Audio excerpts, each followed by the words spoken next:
Hi, this is Matt, and I'm here to review knowledge, skills, abilities, and attitudes. In our previous module, we talked about how to identify the problem more accurately and also to dig in to identify the root cause of your problem. Now, we're going to look at what are the associated performance gaps that are part of the root cause for the problem or are affiliated to that problem.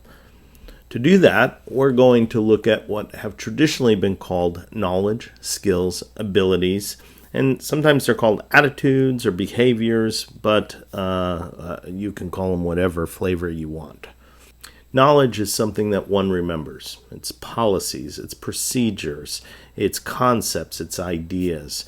In the videos that Miriam has prepared on complex learning, she goes into quite a bit of depth on schemata, and you'll be able to look at those shortly if you haven't already to get a much broader, more detailed and nuanced view of what knowledge is. Skills are something one learns and does with the information that's part of the knowledge. Abilities are also things that one does, but they're things that one innately do. In other words, they're the talent that one has. So you are born with your abilities. It isn't something that one can learn from scratch and develop over time. And so there's a distinction between skills and abilities that's quite important.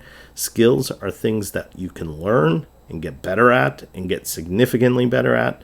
And abilities are things that, well, you can't get too much better at, but you can get a little bit better at, and of course you can certainly grow the skills that are affiliated with abilities.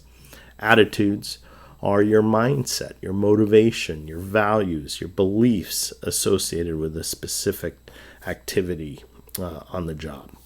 So we have knowledge, skills, abilities, and attitudes that are all affiliated with what makes up a competency associated with performance. Some examples, I've already mentioned that with knowledge you have policies, you have procedural steps, different rules. Skills are the application of that procedure. So it could be using an Excel spreadsheet and applying pivot tables. Or in the context of making sales, it could be overcoming objections. Abilities are things like charisma, physical strength, logical thinking. A great example of an ability is former presidential candidate Al Gore, also former vice president. He actually went out and got a coach to help him become more charismatic during the 2000 presidential election. This was, of course, doomed to fail because charisma as an ability is very, very difficult to get better at over time through practice or through training. It's just not going to happen. Good examples of attitudes might be one's integrity toward something, a work ethic, might be your perseverance towards something. You can also look at these as values or standards by which we operate. Attitudes might be more transactional, might be how you feel that day versus another day, and so forth. So here's an example of working through a complete KSA analysis. We might take something like coding programs.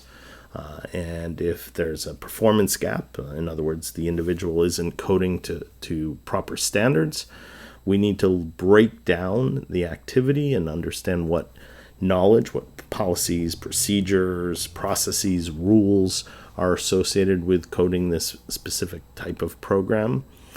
We identified the different skills. In other words, what are they doing? We identify the abilities or the attitudes. Now, what do we do to assess this? Well, if it's a knowledge gap, we identify this by seeing whether they can tell us what they know about it. So we get them to share what the rule is. And then, of course, we get them from a skill and ability perspective to apply that rule. In other words, can they do it?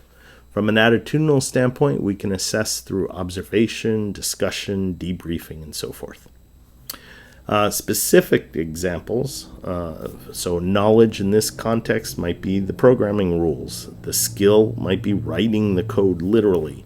The ability might be critical thinking associated with that ability. And of course, perseverance to keep trying in the face of adversity while writing code.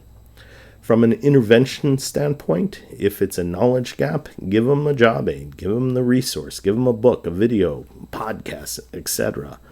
If it's a skill gap, then this is where training and coaching do come into play.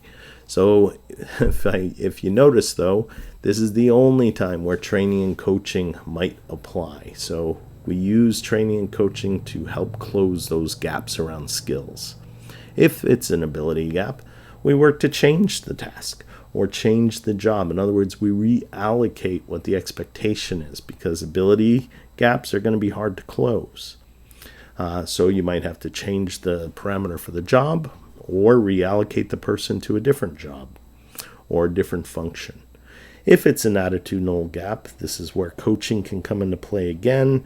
Perhaps if it's a strong enough attitudinal problem, the person might require some form of therapeutic help, mentoring, and other forms of debrief and discussion come into play.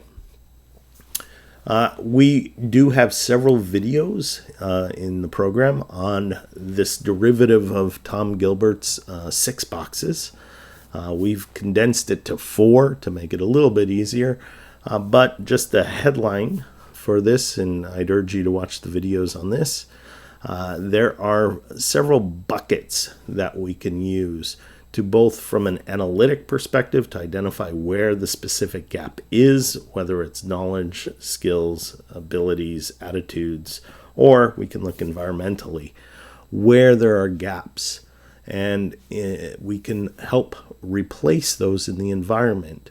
And that can imply at least that the problem isn't necessarily with the individual, but the problem is either with us as learning professionals. It could be with the manager or the leaders in the organization, or it just might be something that was lapsed and not included in the environment.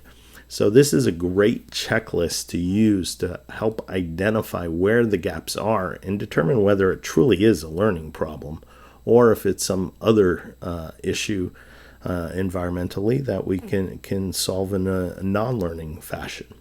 So anyway, hope this helps as an overview of knowledge, skills, abilities, and attitudes. Thank you very much.